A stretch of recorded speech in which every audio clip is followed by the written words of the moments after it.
Olá, cidadãos da Galileia! Sejam muito bem-vindos a mais um episódio do Branding Tudo Podcast. Aquele podcast que você aprende a construir marcas e quer fazer várias marcas ao mesmo tempo, com toda a técnica que você aprendeu. Se você chegou aqui através do link de um amigo, seja muito bem-vindo. Eu me chamo Galileu Nogueira, eu tenho mais de 14 anos de experiência ajudando a construir marcas muito queridas nesse Brasil, como Ambev, Whirlpool, LiveUp, Fiat e todas as outras marcas aqui. E a ideia desse podcast é justamente fazer com que você aprenda com os meus erros e os meus acertos, assim como dos meus convidados, que compartilham também das suas experiências para que a gente saia daqui inspirado. Lá no final do episódio eu vou te contar, porque se você gostar dele, você não esquecer de dar 5 estrelinhas e mandar para pelo menos 3 amigos, mas não se preocupe que eu já vou te lembrar também sobre isso. Outra coisa é que se você gosta de nos ver ouvindo esse podcast, mas você gosta também de nos ver dentro da sua casa, lá quando você está estudando, você gosta de fazer anotações, lembre-se que existe agora um canal do YouTube, youtube.com/@Galileu Nogueira, porque agora tem uma arroba depois do YouTube. Você consegue ver nossas belezinhas aqui, os nossos rostinhos, nossas faces, para quem gosta de ter uma anotação ali e quase ter uma aulinha dentro de um vídeo. Tenho que te lembrar também que as aulas do BDP Imersão ou Edição São Paulo, elas já começaram, as matrículas já começaram. Então, se você quer aprender comigo também branding durante 9 horas, das 9 às 19, e tem um happy hour incluso no final, já vá lá em galileonogueira.com/BDP e já faça a sua inscrição, beleza? Bom, o episódio de hoje é um episódio que eu já tenho um tempo que eu queria falar sobre isso, né? A gente já está se encaminhando aqui dentro do Branding Tudo Podcast para falar sobre branding do ponto de vista de estratégia, de técnica. Já falei sobre construção de atributo, arquétipo, já falamos sobre expressão verbal, já falamos sobre posicionamento de marca, já falamos sobre propósito de marca, a gente já falou sobre bastante coisa de estratégia. Mas tem um ponto que eu explorava muito pouco e a partir de hoje isso vai mudar, que é justamente como o branding e design caminham juntos nessa história. Como que um ajuda o outro à construção da marca, como a profissão de design também tem que beber das fontes de branding para conseguir construir uma boa estratégia, e como um bom estrategista de branding também precisa entender de design para fazer a tradução justamente da expressão de marca. E para isso eu estou com o Cleiton Caetano. Cleiton Caetano, que hoje cuida da área de brand design dentro do Itaú e tem mais de 20 anos de experiência. Cleiton, seja muito bem-vindo ao Branding Tudo Podcast. Obrigado, Galileu. É um prazer estar aqui. Obrigado pelo convite. Estou animado em poder contribuir, dar um pouco da minha visão nessa perspectiva, né, de como branding e design caminham juntos. Né? Para mim, eles estão umbilicalmente ligados. Muito bom. E me conta um pouquinho desses 20 anos de experiência. Você já passou por várias marcas, inclusive já trabalhamos em marcas em comum aqui também. Me conta como foi a sua trajetória. Você é formado em design, você tem uma formação que abrange isso, mas como que você chegou na área de estratégia no final? Como foi a sua trajetória? Conta um pouco pra gente também. Perfeito. Bom, vou tentar fazer de uma história longa uma história curta, porque já são 20 anos de carreiras, né? De carreira. Então, a gente sempre eu tomo um cuidado para não sobrar, mas também não faltar, acho que, pontos importantes, né? Eu acho que meu início de carreira, ele vem com a minha mãe. Na realidade, minha mãe é aquela mãe empreendedora, eu brinco, né? Que ela fez de tudo na vida, já vendeu pastel, já vendeu cerveja, já vendeu pamonha, já vendeu tudo, roupa, e eu cresci neste ambiente sempre trabalhando, então, com a minha mãe desde muito pequeno, né? Então, eu digo que minha carreira ela começou ali. Eu acredito muito nessa perspectiva cumulativa dos nossos conhecimentos, né? Então, meu início de carreira foi com a minha mãe, né? Olhando esse lado empreendedor dela. Eu me formei, minha primeira formação não é em design, minha primeira formação é em contabilidade, menos por desejo e mais por necessidade. Mas eu não era feliz nessa atividade e foi onde eu fiz o meu primeiro shift de carreira, né? Eu não estava feliz com o que eu fazia e também isso eu acredito muito, cara, a gente tem que ser feliz naquilo que a gente faz, né? E o momento que eu não estava feliz, eu falei, cara, preciso arrumar outra coisa para fazer, meio perdido, sem saber o que fazer. Eu não acredito em acaso, eu acredito muito em sincronicidade. E eu encontrei no fundo de um ônibus, saindo do trabalho, indo para a Zona Leste, onde eu morava, um amigo que me apresentou ao mundo do design, que eu não tinha a mínima ideia do que era aquilo. E aquilo me abriu um horizonte, eu falei, cara, o que é isso? Há 20 anos atrás, né, cara, mais, né, 24 anos atrás, né, porque tem o período da formação, eu falei assim, cara, o que é isso? Que maluquice, assim, me abriu uma pasta, na época eu achei um monte de desenhinhos, né, os thumbnails, né, de um projeto. Eu falei, cara, maravilhoso isso. Eu falei, cara, eu faço design, desenho industrial, você sabe o que é isso? Eu falei, não tenho a mínima ideia. Ele falou, vai lá em casa, que eu vou te apresentar. E eu fiquei apaixonado por aquilo e falei assim, eu vou estudar esse negócio. Larguei, foi meu primeiro shift de carreira. Larguei a contabilidade e fiz uma imersão meio loucão, assim, todo mundo me questionou, minha família, cara, mas você tem trabalho, você tem salário, você vai largar para uma coisa que as pessoas nem sei o que é isso, né? Falei, cara, é isso que eu quero, né? E eu fui, então fiz o meu primeiro shift de carreira, foi uma loucura, mas fiz uma faculdade que foi muito legal, mais pelo que cabia no bolso também e menos pela chancela que ela me daria. Mas foi um período muito legal, onde eu me desenvolvi muito, aprendi demais, entrei, fui um dos poucos alunos da época a entrar no mercado, né? Então, já uma quebra também, rompi uma bolha também, né? Um negro trabalhando dentro do universo, né, de design, que era um universo muito restrito. Consegui entrar no mercado, trabalhei em agências, empreendi por um período, né? Então tive um período empreendendo também, assim como você está tendo nesses últimos anos, né? Não é trivial, né? É desafiador na realidade. Comecei a me envolver com a área acadêmica, que foi um período muito legal também da minha vida, né? Estar em contato com o mundo acadêmico, com os alunos, com as pessoas. E em determinado momento da minha carreira eu decidi testar o que era um ambiente corporativo, que até então eu nunca tinha trabalhado. E eu falo que eu testo há 12 anos o ambiente corporativo, que eu estou há 12 anos trabalhando no Itaú. Então é um pouco da minha trajetória aqui. Nossa, uma boa maneira de contar da sua trajetória de uma maneira sucinta, mas não tão sucinta assim, mas também não tão longa, né? Super obrigado por trazer um pouco dessa história. Imagina. Eu acho que não sei, a impressão que eu tenho, assim, trabalhando com marcas também há um tempo, é que design não é uma profissão tão fácil no Brasil, né? E o fato de você conseguir não só entrar no mercado, furar a bolha, você empreender também nesse processo, e hoje ter 12 anos trabalhando numa das marcas mais valiosas do Brasil, é muito legal ver como o design em alguns momentos ganha esse aspecto, né? Eu acabei de voltar do Web Summit Rio e eu vi uma palestra do Brian Collins e ele falou assim, olha, eu não sei por que vocês me chamaram para estar aqui no palco no lugar que existe uma agência chamada Tátil Design, no lugar que existe um cara como o Fred, enfim, ele começou a exaltar muito o design brasileiro. Eu falei, caramba, poucas pessoas de fato têm essa noção que o design tem uma proporção grande, que desenha marcas muito fortes também, mas ainda assim eu tenho uma sensação de que é uma área um pouco ainda subvalorizada, ela poderia ser muito mais valorizada no Brasil, né? Mas eu queria conversar com você sobre estratégia e branding, caminhando juntos. Perfeito. Hoje quem escuta o Branding Tudo Podcast é uma audiência muito mais de marketing, muito mais de branding. A gente tem designers que escutam aqui também, né? Eu tenho um amigo que cria conteúdo de branding justamente para designer, que é o André Lona. É um cara que ele é designer em si também, ele tem um estúdio de design e ele fala mais de branding para designers. Mas eu queria que a gente falasse um pouquinho de como você vê essas duas disciplinas andando juntas. O design, para mim, né, quando eu faço estratégia de marca, eu sempre olho como a tradução de uma expressão de marca. A marca ela tem sua personalidade, seus atributos, seus valores, e esse briefing chega para ser traduzido visualmente. Como que você enxerga isso hoje numa área, né, como uma área de brand design, que no final você desenha uma marca, que tem uma equipe multidisciplinar? Como que é a sua visão sobre esses profissionais trabalhando juntos? Como que é a sua visão em relação a designer ter noção de estratégia também? Perfeito. Galileu, para mim, acho que assim, pegando esse seu ponto, queria fazer um disclaimer antes, em cima da sua fala, né? Legal. Se a gente colocar em perspectiva histórica, a nossa disciplina, a atividade, né, a faculdade, a formação em design, ela é muito recente, né? O nosso primeiro curso de desenho industrial, ele nasce em meados da década de 60, na ESG, no Rio de Janeiro. E aí você fala, cara, tem um pouco mais aqui de 40, quase 50 anos aqui que a gente está falando dessa atividade, né? Então, é uma disciplina muito nova, então as pessoas têm dificuldade efetivamente de entender, a gente tem questões e discussões filosóficas sobre o que é design, né? O que é um bom design, o que é um design que não é tão bom, né? Eu, particularmente, tive dificuldade de explicar para o meu pai. Meu pai morreu achando que eu era arquiteto, porque eu cansei de explicar para ele o que eu fazia, não consegui. Eu falei, beleza, eu sou arquiteto, tá tudo certo. Então, assim, é uma disciplina nova, tem uma complexidade e dentro da especialidade tem muitas subdivisões, né? Então, eu tenho um designer que é especialista em produto digital, em produto industrial, interface, UX writer, enfim, eu tenho muitas variáveis do design dentro. Então, assim, é natural que você encontre designers que não necessariamente tenham conhecimento e uma profundidade no que tange uma construção de marca na visão mais ampla. Agora, a pessoa que tem a intenção de se aprofundar e trabalhar diretamente com construção de marca, né?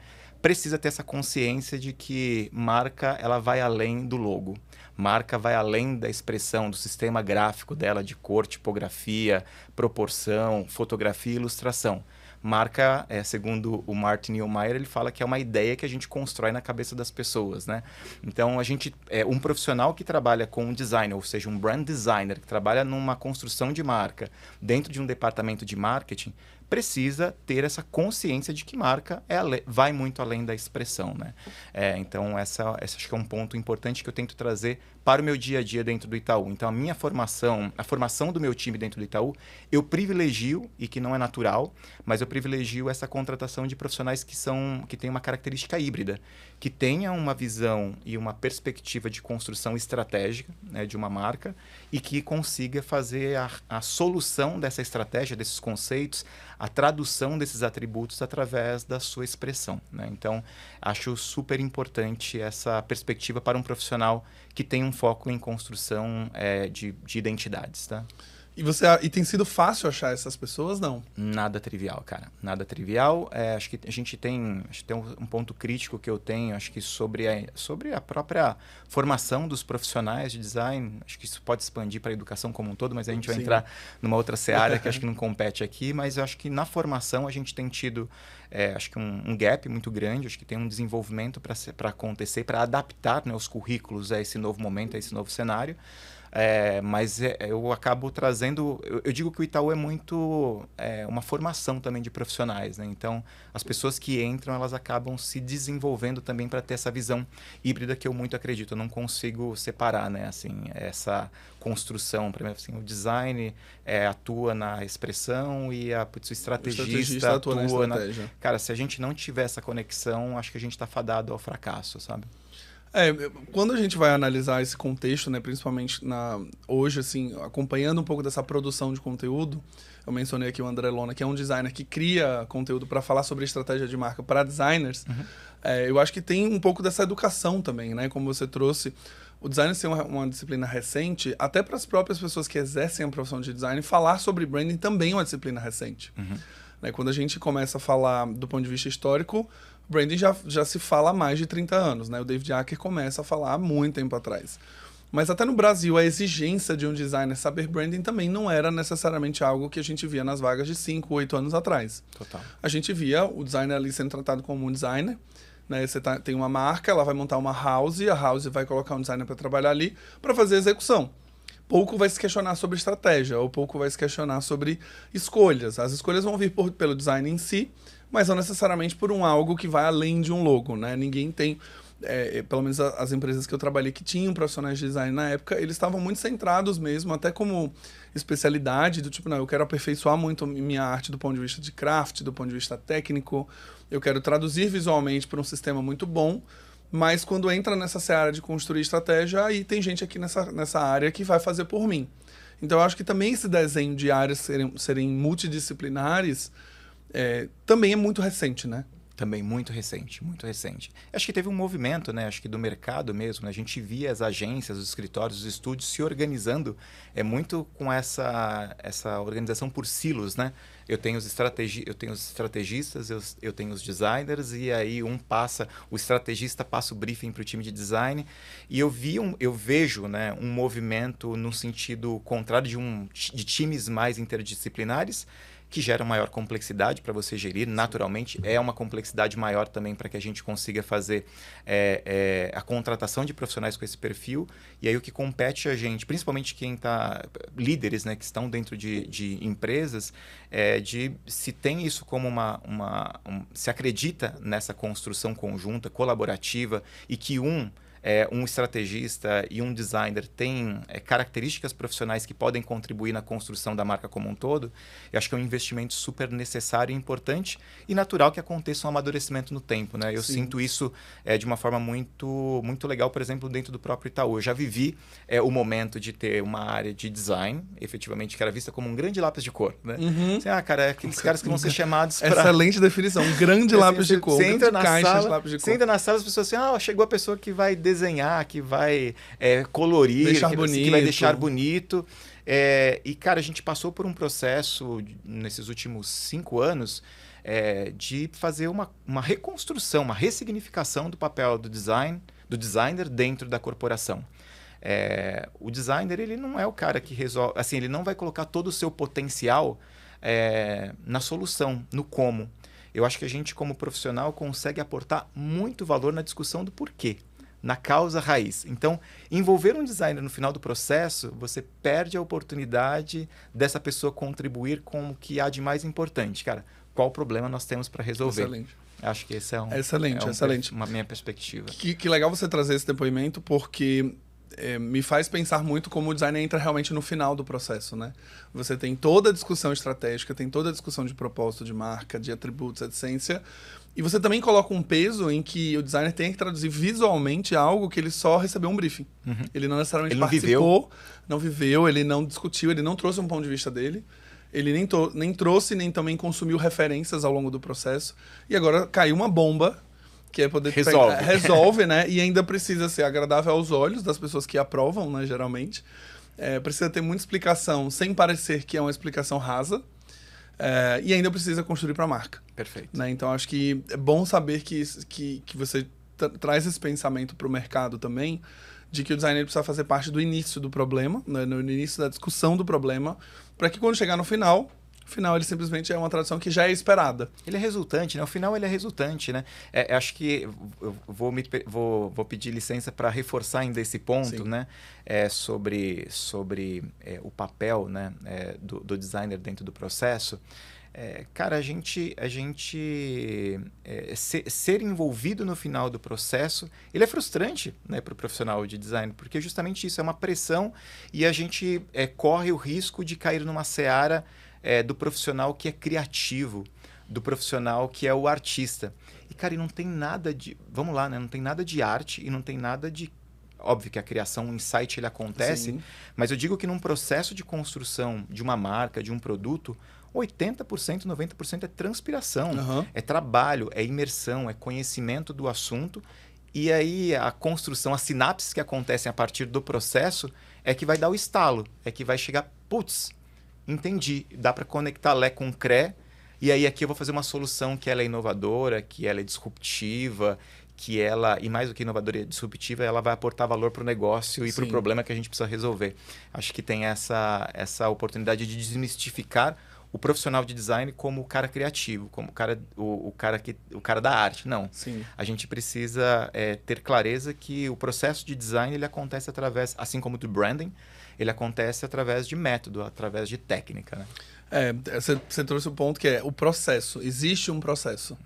Porque acho que a percepção de talvez algumas pessoas é que não existe um processo. É simplesmente um insight que vem e aquela tradução vai vindo de um ponto de técnica, do ponto de vista de ferramental, né? A pessoa sabe conduzir bem um gradiente, ela sabe conduzir bem uma forma e ela conseguiu traduzir isso. E, na verdade, existe um processo, existe um método no final. Total. Né? E a gente tem um ponto que eu acho que é incomum, tanto na área de branding quanto design, que é essa sensação de que as pessoas têm de que não existe nada de intencional. Que ali foi simplesmente uma força de expressão, né? O artista foi lá, desenhou e aí saiu aquele logo ali. E não tinha muita intencionalidade. Ele era bonito, mas não era intencional. Aquelas cores ali não tem uma intencionalidade. Fica por uma avaliação estética do bom senso, do gosto ou não gosto. Isso é uma seara muito perigosa. Exato. E eu me solidarizo com os meus amigos designers, porque assim, eu quero dar um abraço toda vez que eu tenho alguma apresentação com um cliente que ele fala que faltou um tchan. Né? E como que se traduz faltar um tchan? Né? Faltar algo mais. Assim, é muito difícil que a gente consiga ver. Então, um abraço a todos os meus amigos designers que algumas vezes escutam esse do faltou um negócio ali. Uma bossa. E aí o que é essa bossa, né? E aí começa-se... E eu vejo, assim, eu faço um pouco dessa crítica também quando trabalhei em branding corporativo, que me parece que a questão do gosto pessoal, ela sempre existiu, né? É muito difícil a pessoa falar... Putz, eu entendi o que está por trás. Eu não gosto dessa construção visual, mas eu entendi que ela faz sentido para essa entrega que a gente vai ter. E eu acho que agora você me abriu muito os olhos que colocando o designer para o final do processo é ainda mais cruel. Porque como ele perdeu boa parte das discussões, das essências lá no começo, É realmente muito difícil traduzir algo que você não participou de tudo. Você só participou de um briefing que chegou, geralmente. Ou ele vai chegar no áudio de WhatsApp, né, no dia a dia normal, ou num lugar estruturado, você vai receber um documento. Mas ainda assim não é ter participado das reuniões, ter essa imersão, né? Mas eu queria ouvir de você, Cleiton, quando você fez essa virada em que você entendeu que marca ia além do logo? Cara, bom, minha formação, como você mesmo disse na apresentação, é em design de produto, né? Então eu tive um foco direcionado à construção de produto, de mesa, de cadeira, de microfone. Essa foi a minha formação. Só que quando eu saí da faculdade feliz, animado, entusiasmado, eu lidei com a dura realidade do mercado. Cara, ser designer de produto no Brasil... Ser designer no Brasil... No Brasil já é difícil. Há 20 anos era muito mais cruel, né? Hoje acho que a gente está chegando num lugar onde o design está ocupando um espaço importante dentro das empresas. O valor do design, inclusive, isso até é muito legal, mas também é uma crise porque falta profissional também competente e com boa formação no mercado, né? Mas eu lidei com essa dureza do mercado, né? Falei assim, cara, não dá para sobreviver sendo designer de produto. Como eu acredito numa visão ampla de design, e essas caixinhas elas são importantes porque a gente precisa se aprofundar em alguma coisa, mas no dia a dia, cara, a minha dinâmica, volto lá no meu início da minha história, né, dessa coisa de fazer várias coisas com a minha mãe, esse espírito empreendedor, de olhar para o lado e aprender e ter que me adaptar, cara, isso faz parte da minha essência. Então eu comecei a olhar e falei assim, cara, o que eu posso fazer nesse contexto para me adaptar? E via que no design gráfico era um processo, um mercado, que a rotatividade era maior, os projetos têm espaço de tempo menor, então gerava mais dinheiro. E eu comecei a olhar para aquilo e falei assim, cara, eu vou entrar nisso e vou ser um designer híbrido. Então essa questão de ser híbrido, para mim, ela sempre perpassou, né? Uhum.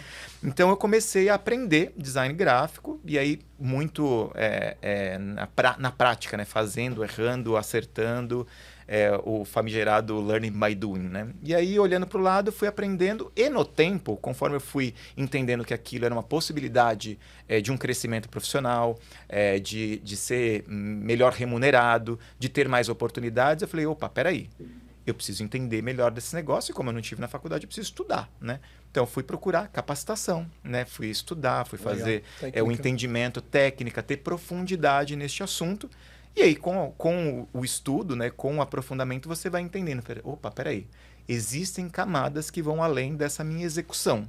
Existem discussões que ajudam eu sair dessa seara do gostei, não gostei, faltou uma bossa, faltou ali o tchan.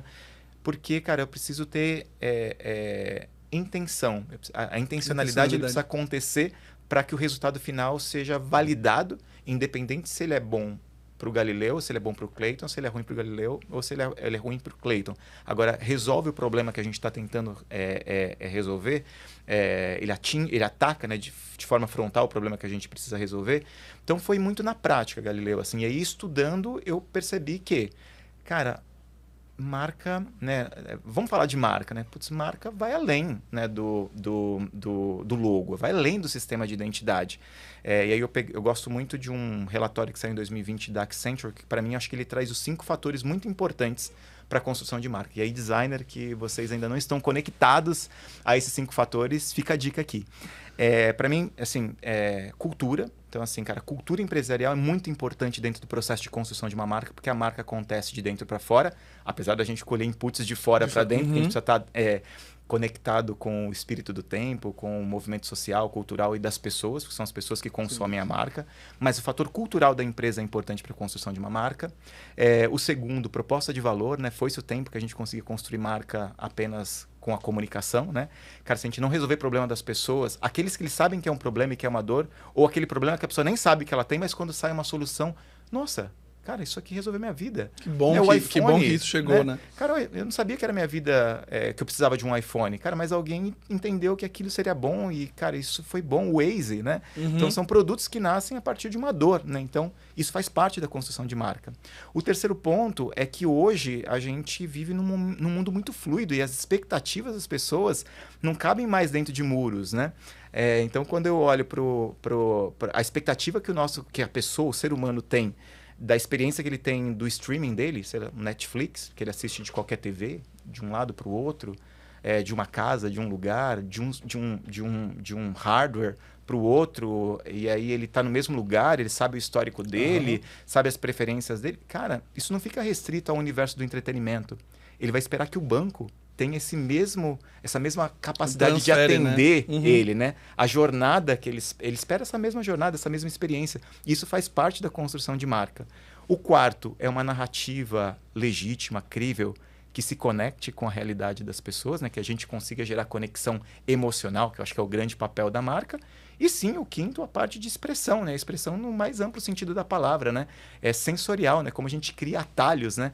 Para conectar, né? Então a gente fala aqui do branding tudo e a gente vê o laranja, né, Galileu? E a gente fala, caramba, e assim, por coincidência, né, a gente fala na indústria financeira laranja e as pessoas vão entender que é o Itaú, né? Então, ele funciona, a expressão ela funciona como esses atalhos cognitivos para que as pessoas consigam se conectar de forma mais rápida com o estímulo visual. Enfim, então marca, ela vai muito além do design, vai muito além do logo, né? Ela precisa de todo esse espectro, né? Assim, ó, eu acho que o episódio pode acabar aqui já, né? Com essas 5 dicas. Inclusive, depois eu vou te pedir o link para colocar na descrição desse estudo da Accenture. Eu acho que tem um ponto que os designers começaram a acordar para isso, né? Eu venho acompanhando um pouco da comunidade de designers no Brasil. E até do ponto de vista, para quem trabalha autônomo, quem trabalha freelancer, de fato, só fazer a identidade visual já não cabe mais. Né? Por um ponto de uma entrega mesmo. Olhando para um negócio, a identidade visual ela tem um início, meio e fim, ela finaliza ali, ela entregou e foi embora. Uma estratégia de marca ela é refinada, ela passa por uma implementação, ela tem uma questão de revisitar os pontos de contato, não é simplesmente entregar o manual. Perfeito. Né? Então, na realidade, a marca ela começa na entrega do manual, né? Exato, ela começa dali, mas a partir do momento que você tem uma estratégia que começa a ser revisada, né? Então você fala, defini o meu propósito, defini um atributo, será que então o meu site não precisa ser revisto? Será então que as minhas embalagens não precisam ser revistas? E aí começa... do ponto de vista de sustentabilidade do seu próprio negócio, cara, isso aqui te dá elasticidade, porque realmente a marca ela é viva, né? E ela acontece e ela precisa se atualizar, né? De tempos em tempos. A gente não pode descuidar. Na realidade, eu acho que criar uma marca, lançar uma marca, para mim, é o início do desafio, né? O desafio, para mim, é manter. O desafio é nutrir essa marca para que ela seja forte no tempo, né? E ela tenha significado, né? Porque eu acho que o grande papel do branding é justamente... Eu dei uma entrevista esses dias e eu falo, não, o branding é um lugar, é uma disciplina, é uma estratégia, uma construção que ela dá razões para o consumidor escolher você. Só que dar a razão, ela precisa ser intencional. Eu preciso construir a razão na cabeça das pessoas. E aí eu, como marca, tenho que agir primeiro para que a razão seja construída, mas eu preciso comunicá-la também. Total. Porque eu posso ter a minha atitude aqui, ninguém sabe, eu posso ter o melhor produto que resolve uma dor, mas ninguém conhece, então a comunicação tem um papel forte também, mas existe uma intencionalidade. Eu tenho falado muito sobre intencionalidade de marca recente, porque eu vejo que as pessoas esperam que a marca ela se construa no imaginário das pessoas, sem necessariamente dar um insumo para elas. Né? Então você não deu insumo nenhum, mas você quer que eu seja percebido como inovador. E essa briga é dura, né, Galileu? Porque a gente é impactado e a gente é estimulado por dezenas, centenas de marcas durante um dia. E, cara, uma marca que consegue ocupar um espaço, né, e construir uma ideia na cabeça de uma pessoa, cara, tem muita transpiração, muito suor, muito trabalho para que uma marca chegue nesse patamar, né? Eu sempre uso o exemplo em palestra do INPI. Né? Eu peguei o registro de 2022, foram mais de 350 mil pedidos de registro de marca no INPI em 2022. Óbvio, o pedido de registro de marca, ele pode envolver eu registrando 5 marcas que eu quero proteger. Não necessariamente são 5 novas empresas, né? Mas eu ainda faço uma conta de padeiro, eu sempre brinco. Eu falo, não, dessas 350 mil, se metade for descartada porque é só um registro de proteção, a gente está falando de 175 mil. Se desses 175 mil, só 10% forem novos negócios, a gente ainda está falando de 17 mil. São 17 mil novas marcas no Brasil chegando todo ano. Olha isso, que loucura. É muita gente, é muita marca para comunicar, é muito espaço que a gente não tem hoje, né, na mente e no cérebro das pessoas. Não tem esse espaço para guardar toda essa informação. E eu vejo que as pessoas ainda confundem também a construção de marca como algo que não exige dinheiro. Né? Eu já falei muitas vezes aqui no podcast, construir marca custa dinheiro. Por mais que você seja um empreendedor pequeno, que você vai começar o seu negócio ali em que o seu primeiro dinheiro é para comprar máquina, é para alugar o espaço, é para contratar gente, mas a sua marca ela vai precisar começar a ganhar notoriedade, ou você vai para o caminho de preço. Ou você vai ficar o tempo inteiro dando desconto para atrair as pessoas, mas elas não têm um valor sustentável, né? que não é sustentável. E o que eu mais acho curioso quando eu atendo pequenos empreendedores, né, quando eu começo a questionar a marca, é quando eu pergunto, você separou quanto para fazer a construção da marca? Ou quanto para comunicar os produtos? Putz, não, a gente... Como assim, né? Como assim, né? Não, eu separei para desenvolver produto, eu separei para reformar a fachada. Mas e aí, para as pessoas te conhecerem? E as pessoas saberem o que você significa, o que você entrega? Putz, isso aí é o boca a boca. Isso aí as pessoas vão falando conforme elas vão consumindo. E não é bem assim, né? Não é bem assim. Cara, esse é um mantra que eu falo ele todos os dias, eu recito ele todos os dias no banco, cara, porque construção de marca é investimento, seja intelectual, seja de tempo, seja financeiro, cara. E esse financeiro, cara, a gente precisa pôr dinheiro na mesa, cara. Então, assim, quando você fala em criar uma nova marca, a gente tem que ter plena consciência de que se a gente não tiver trazendo essa perspectiva de um investimento para a construção dela, ela vai minguar, ela não vai existir, né? Como você está me dizendo. Pode até, eu acho que em alguns casos, ela pode até vingar, né? Mas eu acho que vai ser muito mais pela sorte do que pelo juízo, né? Não, você tem um produto bom, que de fato as pessoas vão comentar, né? E aí a rede social hoje nos ajuda a difundir uma marca que às vezes tem pouco investimento em comunicação, mas é como você falou, o investimento não necessariamente é só financeiro. Não. Né? Para uma marca conseguir criar um Reels falando sobre aquele produto que viraliza no TikTok, ela precisou sentar, ela precisou gravar, ela precisou ter alguém ali junto, você precisou contratar um influenciador, ou se foi na sua própria marca, o seu funcionário teve que parar, gravar um vídeo, editar. Então existe um investimento de tempo, ainda que ele não seja monetário no começo, mas existe um investimento de tempo e aí contar com a sorte que viralize. Sem dúvida. Né? Porque não necessariamente você vai conseguir viralizar nenhum TikTok, né? Na imensidão de conteúdos que a gente vê todo dia, o conteúdo de uma marca conseguir entregar um alcance alto para que o seu produto e a sua marca seja conhecida é muito fruto do acaso. Conseguir a atenção das pessoas não é trivial, né? Não precisa ser muito significativo, precisa gerar uma conexão muito real, né? Não é. Bom, a gente poderia ficar horas aqui, né? E eu tenho uma última pergunta, acho que separadinha aqui, que seria qual conselho você daria, então, já que a gente está falando sobre ter um mercado que agora vai começar a exigir cada vez mais a noção de construção de estratégia como um todo para um campo do design, e você comentou aqui no episódio que não é fácil encontrar essas pessoas híbridas, né? Que justamente tem ela tem a execução técnica para conseguir traduzir do lado de design uma expressão que ela precise, mas que ela tem uma noção maior de construção de marca, do que é de fato um atributo, o que talvez seja uma pesquisa de marca que a pessoa consiga ler, né? A pessoa de design consiga pegar um tracking de marca e conseguir entender. Falar, olha, isso aqui a marca desempenhou bem, isso aqui pode ser resolvido através do design, não pode. Que conselho você daria para quem hoje já começou a entender essa fagulhinha, ou ainda não, que precisa, de fato, ter essa visão, por agora, no mercado que a gente tem hoje, mais híbrida? Perfeito. Eu acho que tem 2 conselhos que eu posso dar. E eles se retroalimentam, né? O primeiro, como eu disse, né, no meu processo de aprender, no teste, no erro, ele é importante, ele acontece, mas o que foi fator diferencial nesse meu entendimento foi o conhecimento. O aprofundamento. Então, estudar. Então, gente, não tem segredo, né? A gente tem que estudar, a gente tem que ter profundidade no assunto que a gente quer se desenvolver, né? Então, assim, estudar é o primeiro dos conselhos que eu posso dar. Vai soar até... A gente não combinou isso, tá? Mas vai soar até que eu tô fazendo merchan aqui. Mas aqui, o Galileu tem um curso que pode trazer... Eu dei uma olhada ali nos conteúdos que você disponibiliza dentro do seu curso. Cara, é excelente, né, cara? Acho que é um bom ponto de partida para os profissionais conseguirem começar a entender, né, essa fagulha, reforçar essa fagulhinha ou acender a pequena fagulhinha sobre um entendimento mais amplo de marca, né?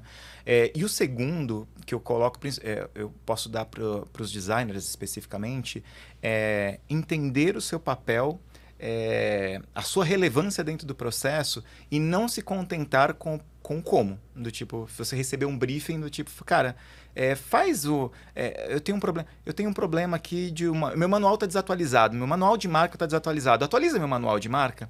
Isso é o como, cara, assim, procura fazer parte do porquê, procura entrar dentro do processo no problema. Cara, qual que é o problema que a gente precisa resolver? a sua contribuição vai ser muito maior, a sua contribuição vai ser muito mais efetiva e você vai ser muito mais feliz dentro deste processo como um todo. Para mim, acho que são esses dois conselhos que eles retroalimentam. Conforme você vai participando mais do processo e tendo clareza mais do problema que a gente precisa resolver, a gente vai tendo a necessidade natural de procurar maior capacitação para que você também ocupe aquele espaço com tecnicidade, com metodologia e que as pessoas entendam o seu valor naquele momento.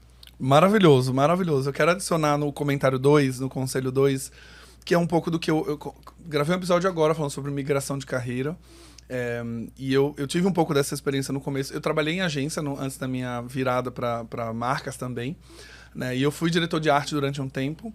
E no meio do caminho, eu morava em Aracaju, não existia a vaga de planejamento de comunicação. Não existia a necessidade de ter uma vaga de planejamento. Não quer dizer que não existia a necessidade de planejar uma marca, mas não existia a vaga, né? Não tinha uma demanda para existir uma vaga. E nas minhas épocas de diretor de arte, eu sempre recebia um briefing para traduzir em alguma coisa. E esse ponto que você trouxe que me chama muita atenção, porque eu era essa pessoa que falava assim, legal, é para criar um pacote de peças para outdoor, para mobiliário urbano, mas espera, por que a gente está fazendo isso? Mas qual o problema essa marca quer resolver? E aí o meu papel era questionar o atendimento de coisas que ele não me trouxe num briefing necessariamente. Mas espera, ele está fazendo atualização no site também? Mas dá para fazer associação com alguma outra marca para fortalecer essa comunicação? A gente podia pensar em colaborar numa parceria. Então, o conselho 1 faz com que o 2 seja muito mais efetivo. Perfeito. Porque você olha para o briefing e não enxerga só o briefing. Perfeito. Você começa a enxergar o além. E aí, acho que é nosso papel questionar também, né? De você falar, mas o que eu posso adicionar aqui para tornar a entrega mais legal? E o legal desse processo é quando você pergunta e as pessoas não necessariamente têm uma resposta. E aí dá um pan, né? Opa, peraí. E isso gera também, cara, um processo também em toda a cadeia, cara, pra gente questionar também mais, né, cara? A gente vive, acho que todo profissional de marketing, de design, cara, assim, o cobertor é curto, né? A gente tem sempre muito mais coisas para fazer do que gente para fazer, né? Então, cara, a gente fazer as coisas que façam sentido é bom para as pessoas e é bom para as companhias e, consequentemente, vai ser bom para o mundo, né? Com toda certeza. E eu acho que nas profissões de comunicação, principalmente, na área do design, a gente tem uma coisa polivalente, né? Como você falou, você é formado em produto, mas você precisou fazer gráfico, mas em algum momento você vai fazer stand de evento, você vai fazer patrocínio, vai fazer evento. E é o que a gente tem para hoje, né? Até a gente chegar num patamar de falar, não, eu só faço agora a estratégia da cereja do bolo. Talvez não, a gente no mercado brasileiro leve um bom tempo para chegar nesse lugar que, olha, eu só entro para assinar o design e vou embora. Total. Né? Então, excelentes conselhos. Vocês estão em casa, voltem nesse episódio. Eu acho que, assim, o Cleiton trouxe aqui muitas lições legais. Eu acho que é um episódio que vai conversar muito com designers, mas eu acho que vai conversar muito também com profissionais de branding. Eu queria fazer essa inversão, que eu já vi muita estratégia de branding muito legal e a tradução visual ela ser muito ruim. Porque justamente o estrategista ele não tem essa noção de design do ponto de vista técnico e ele não consegue enxergar. Mas pode passar pela psicologia das cores, que é talvez esse logo ou esse manual não tenha traduzido muito bem com essa escolha de cor, ou essa fonte não traduza muito bem o que a gente queria como atributo de marca, mas como profissional de estratégia ficou muito focado em estratégia, eu acho que isso aqui resolve. Mas se o cliente perguntar, mas por que essa fonte ela é alta e ela é serifada em relação ao atributo? O estrategista vai falar, eu preciso conversar com o designer. Perfeito. Então, eu vou fazer esse chamado também para que os estrategistas também entendam de design. Galileu, eu posso pegar um ponto, cara? Eu sei que a gente já está no finalzinho aqui, mas só pegar um ponto porque eu acho que é importante essa questão que você trouxe para a mesa, cara. Eu uso uma metáfora que é a seguinte, cara. A gente precisa... Aliás, o conceito é a gente precisa parar de olhar em silos, né? Construção de marca, estrategista, designer, cara, seja lá qual for a... Acho que cada vez mais o mundo requer cocriação, contribuição, né? Isso tem que ser de uma forma organizada, né? O que não pode ser dentro de uma estratégia de marca? Cara, que a gente faça... A metáfora que eu uso é o trabalho em grupo da 5ª série, cara. Isso não dá para acontecer, onde cada um pega uma parte para fazer, 5 minutos antes da apresentação, junta e faz isso aqui, apresenta. Cara, o trabalho ele tem que ser integrado, cara. Ele tem que ser do início ao fim de uma forma integrada, de uma forma fluida. Acho que todos os profissionais ganham dentro dessa lógica, dentro dessa perspectiva. E é um desafio para uma profissão hoje, para um cenário profissional hoje de remoto e híbrido também. Sem dúvida. Porque o híbrido ele faz com que, ou o remoto, né, faz com que seja um trabalho meio de 5ª série em determinado momento. Exato. Que é tem que apresentar para o cliente amanhã, joga todo mundo no Google Slides, cada um coloca o seu slide ali e vambora. É isso. Né? Eu já vivi algumas situações assim, é bem complicado.